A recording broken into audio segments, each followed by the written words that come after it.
4 বছর বয়সী মেয়ে রুশফিয়াকে নিয়ে বাবা মাসুম আল মামুন গিয়েছিলেন করতোয়া নদীতে গোসল করতে। নদীর পাড়ে বাঁধা নৌকায় মেয়েকে বসিয়ে রেখে বাবা একটু পানিতে নামেন। রুশফিয়া ভাবছিল বাবা একটু ডুব দিচ্ছেন, কিছুক্ষণ পর উঠবেন, হাসবেন, জল ছিটিয়ে খেলবেন। কিন্তু কয়েক মিনিট কেটে গেল, তারপর আরও কয়েক মিনিট। জলের মাঝে যে বাবার হাসি মুখ থাকার কথা ছিল তাকে খুঁজে না পেয়ে ভয়ে সে দৌড়ে চলে গেল বাড়িতে। মা, বাবা উঠছে না। এই বাক্যটি যেন বজ্রাঘাতের মতো আঘাত হানে মায়ের হৃদয়ে। এরপর যা হলো তা শুধু একটি পরিবারের নয়, পুরো এলাকাবাসীর হৃদয় ছিঁড়ে দিয়েছে। 4 ঘণ্টা ধরে খুঁজে খুঁজে অবশেষে যখন মাসুম আল মামুনের নিথর দেহ পাওয়া গেল, তখন সবকিছু থমকে যায়। মাসুম আল মামুন ছিলেন একজন হাসি খুশি মানুষ, স্ত্রী, 2 মেয়ে, 1 ছেলের ছোট্ট পরিবার। ভবিষ্যৎ গড়ার স্বপ্নে দিন পার করছিলেন, কিন্তু হৃদরোগে আক্রান্ত হয়ে জলের গভীরে হারিয়ে গেলেন। পরিবার বলছে তার হার্টের সমস্যা ছিল। গভীর পানিতে নামার সময় হঠাৎ হার্ট অ্যাটাক হয়ে থাকতে পারে, আর তাতেই নিঃশব্দে থেমে গেল জীবন। রুশফিয়া হয়তো এখনও ঠিক বুঝে উঠতে পারেনি বাবা কেন আর জলে উঠে আসেননি, কেন সবাই কাঁদছে, কেন মা তাকে বুকে চেপে ধরে ফুফিয়ে ফুফিয়ে কাঁদছেন। এই আঘাত হয়তো সারা জীবন বয়ে বেড়াবে ছোট্ট এই শিশুটি। মাসুম আল মামুনের মামাতো ভাই জাফর আহমেদ জানান, তারা শুনেছেন মাসুমের হৃদরোগ ছিল। পানিতে ডুব দেওয়ার পর সম্ভবত হার্ট অ্যাটাকের কারণেই তার মৃত্যু হয়েছে বলে ধারণা করা হচ্ছে।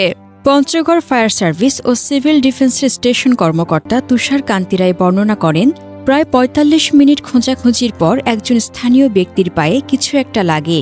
সেখান থেকেই মাসুমের লাশ উদ্ধার করা হয়।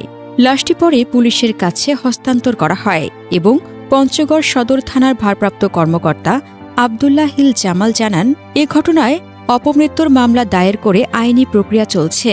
করতোয়া নদী আজ নিস্তব্ধ, কিন্তু তার ঢেউ যেন বারবার বলে যাচ্ছে, একটা বাবার ডুব একটা পরিবারের জীবনের মোড় ঘুরিয়ে দিল।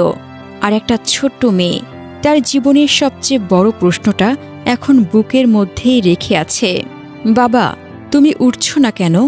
এই মর্মান্তিক ঘটনার পেছনে কয়েকটি সম্ভাব্য কারণ থাকতে পারে।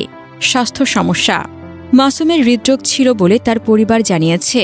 পানিতে ডুব দেওয়ার সময় ঠান্ডা পানি বা শারীরিক চাপের কারণে হার্ট অ্যাটাক হতে পারে।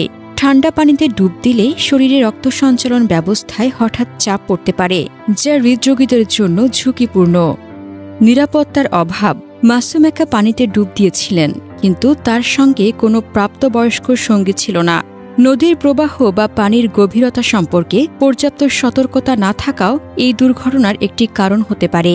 জানাজার মাঠে দেখা গেল শুধু কান্না।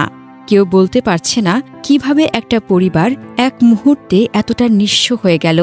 মাসুমের মৃত্যু কেবল একটি মানুষের না, এটি এক বাবার, এক স্বামীর, এক আশ্রয়ের চিরতরে হারিয়ে যাওয়া।